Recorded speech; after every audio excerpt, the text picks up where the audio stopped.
Pemerintah kolonial Hindia Belanda mulai menguasai Sumatera Selatan sejak 1823 setelah menghapus Kesultanan Palembang Darussalam. Menelusuri pengaruh pemerintah kolonial pada wilayah pedalaman di masa lalu, peneliti dari Balai Arkeologi Sumatera Selatan melakukan pembacaan ulang dokumen piagam dari era kolonial yang tersimpan di Museum Sultan Mahmud Badarudin II. Dua dokumen ini ditulis dalam bahasa Melayu dengan aksara Jawi di atas lempeng timah. Salah satunya berasal dari tahun 1829. Piagam berisi instruksi dari Presiden Palembang pada pengusaha lokal di daerah Pasaman Pagaralam dan Pulau Panggung di Semendo, yang memuat aturan sipil, perdagangan dan unsur publik lain yang harus dipatuhi.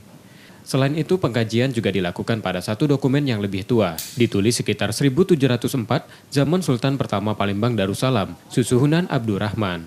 Dokumen ditulis dalam bahasa dan aksara Jawa di atas lempeng tembaga.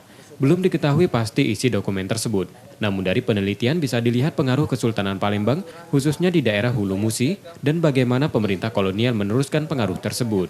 Artinya ingin memperkuat saja sejauh mana peran Kesultanan Palembang